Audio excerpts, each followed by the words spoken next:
TV. I'm Michael Gobadia. Here are our top stories.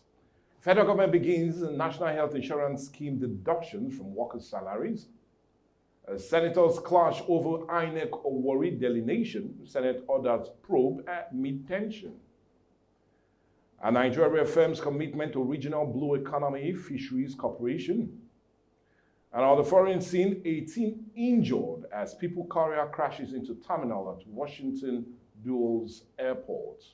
And talking sport, Boniface targets injury-free season at Werder Bremen. Now to the news in full. The federal government has begun implementing statutory deductions from the National Health Insurance Scheme from October 2025 salaries of civil servants. The NHIS, established to provide financial protection and quality healthcare for Nigerians, now covers over 99% of federal employees. Officials said the move aligns with Nigerians' goal of achieving universal health coverage by 2030. A circular from the Office of the Head of Service confirmed that the deductions ranging from 1,000 naira to 2,000 naira are part of the government's effort to expand health insurance coverage and ensure access to affordable healthcare for workers across ministries, departments, and agencies. Still, the federal government has announced the cancellation of Nigerians' national language policy, opting instead for English as the sole medium of instruction from early childhood to tertiary education across the country. Nigerian national language policy, first introduced in 1977 and revised in several times since, aimed to encourage the use of mother tongue or local languages in early education. However, Aloasam said decades of inconsistency, lack of teaching materials, and training challenges had made the initiative unworkable. He maintained that English would remain the official language of instruction nationwide, citing the need for uniformity and improved cooperation among students. Education experts, meanwhile, are divided, with some calling for a balanced approach that preserves local languages without compromising academic standards. The decision marks a major policy reversal and reignites debate over the role of indigenous language in Nigeria Education Center. The Minister of Education, Dr. Tunji Aloasa, made the announcement in Abuja, explaining that despite the policy's intention to promote indigenous languages, its implementation has continued to be poor academic performance, especially in English language examination. There was drama on the floor of the Senate on Tuesday as two lawmakers clashed during debate over the Independent National Electoral Commission ongoing delineation exercise in Warri Federal Constituency, Delta State. The heated section followed a motion by Senator Simon Lalong of Plateau State, who called for urgent Senate intervention to prevent what he described as imminent political crisis in the oil-rich region. The Deputy President of the Senate, Jibrin Barawa, who presided over the section, waded in to restore order and ruled out that the matter be referred to the Committee on Judiciary, Human Rights, Legal Matters, and Electoral Affairs for investigation. The committees are expected to report back to the chambers within 4 weeks. Meanwhile, the Shekiri, Ijo, and Urobo Group had all raised objection to the INEC delineation, alleging error, ethnic bias, and boundary distortion extending into neighboring Edo and Ondo State. INEC has yet to respond to the Senate resolution, even as tension continues to simmer across Warri 3 local government areas. With the investigation underway, all eyes are now on the Senate committee to determine whether INEC's Warri delineation exercise was an administrative error or an act of ethnic imbalance that could strengthen peace in Delta's political landscape. No, I'm saying that. Look, don't get me wrong. Oh, okay, so. Oh, there's a letter. If there is that document, so it's not a hidden document to the Senate. Apart from that, let me clear, as Ningi said, that was why we said the boundary commission is somebody that is guiding this motion from what he has said. No, he's an interested party. No, don't talk. You don't have. He's an interested party. Protected. In that case, an interested party should also not be part of it. Order. Senator Joel. Senator Joel. Allow the Senate to discuss Senator Joel. This is Nigeria. We are not talking about you. Senator Joel. Why should you say so? Then It's why not- are you saying that INEC committee is interested? Okay, Mr. Senator President. Lalong explained that the petition from the Shekiri ethnic nationality accused INEC of marginalization in the creation of a new ward. According to the petition, while the Baramatu and Oporuza communities saw their ward increase from 1 each to 8, the Shekiri were allegedly reduced from 6 to 5, a move they described as unjust. The motion, however, sparked a clash between Lalong and Senator Joel Onarupa Thomas of Delta South, who objected to the discussion, arguing the matter was sub judice and pending before a court. The National Assembly says it is set to double the basic healthcare provision fund to boost Nigerians' primary healthcare system. Senate Committee on Health Chair, Senator Ikpalubo Banigo, says the proposals seek to increase funding from 1 to 2% of the consolidated revenue fund to improve service delivery nationwide. The announcement came at the second joint annual review of the health sector in Abuja, themed All Hands, One Mission, bringing the Nigerian health system to light. Senator Bamnigo said the legislative amendment will revitalize primary healthcare centers, improve workforce capacity, and sustain immunization and maternity health programs across Nigeria. Representatives from local government also pledged to strengthen collaboration under the primary healthcare under one roof policy to ensure equitable access to care in rural areas. Minister Bagudu highlighted the new international partnership, including the European Union Health Investment for Nigeria initiative, reflect growing global confidence in Nigerian fiscal and health reforms. With a renewed push from lawmakers, the budget ministry and the local government, Nigerian health sector appears poised for a new phase of expansion, one that could bring quality healthcare closer to every community. Meanwhile, the Minister of Budget and National Planning, Senator Bakar Bagudu, says monthly revenues surged from under 580 billion naira between 2019 and 2023 to over 2 trillion in 2025, giving the federal government more fiscal space to expand investment in the health sector.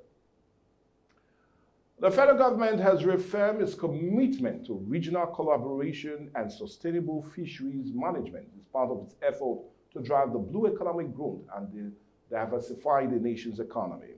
Represented by the Permanent Secretary Olufemi Oyetola, said the country is determined to strengthen regional coordination, share best practices, and build technical capacity to address climate challenges affecting the maritime sector.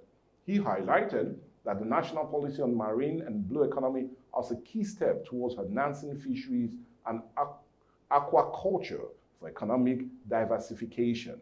The minister stressed that while improving value chains and biodiversity, the welfare of local communities must remain central. Meanwhile, representatives from ECOWAS, the European Fisheries Control Agency, and the Food and Agriculture Organization renewed their commitment to combating illegal, unreported, and unregulated fishing across West Africa. Delegates also called for increased member state funding and sustained donor support to advance the region's ocean governance programs. The conference continues in Lagos with sections on climate adaptation, sustainable aquaculture, and regional enforcement strategies under the West African Sustainable Ocean Program. Minister of Marine and Blue Economy, Oyetola, stated this on Tuesday in Lagos at the 16th Conference of Ministers of Fisheries Committee for the West Central Gulf of Guinea. He emphasized that Nigeria remains fully aligned with the FCWC's objective of fostering effective governance, sustainable practice, and economic empowerment for coastal communities. We need to go on a break now, but when we come back, more news across Nigeria, as well as business, sport, and foreign news. When the lights go out, who do you call? Ticado! Ticado Energy Solutions Limited. Your plug for electrical power, surveillance system, and entertainment. From expert electrical installation to efficient eco-friendly solar inverter systems, no matter the size, Tikado delivers smart energy solutions designed for today and tomorrow. We also help you secure your space with our cutting-edge security and surveillance system. Enjoy crystal clear entertainment with our professional DSTV and cable TV installation. Visit Tikado today at Block F4, Suite 41 and 42, HFP East Line Plaza, Abraham Adesanya, Aja, Lagos. Or call 0906 902 5025 or 0815 176 6817. Explore our services at tikado.com.ng. Tikado Energy Solutions Limited. Power, protection, peace. Welcome back now to the rest of the news. At least 18 people have been hospitalized after a mobile passenger lodge, commonly known as People Mover, crashed into a Concourse D at the Washington Dulles International Airport on Monday afternoon. Emergency response team rushed into the scene, treating passengers before transporting them to nearby hospitals. Authorities say all injured victims are in stable condition, while the cause of the crash remains under investigation. Flight at Dulles continued with minimal delays as maintenance crew worked late into the evening to clear the damaged vehicle from the terminal area. Officials have accused travelers that airport, or rather has assured travelers that airport operations remain normal and safety checks are on the way to prevent further incidents. Airport officials said the shuttle was transporting passengers to the concourse while it struck the dock at an angle while pulling up to the building. The impact left several passengers with minor injuries and forced an emergency evacuation using onboard stairs. Still on the foreign scene, the United Nations has listed Nigeria and Mali among 16 hungry crisis hotspots where millions face the risks of starvation if urgent action is not taken.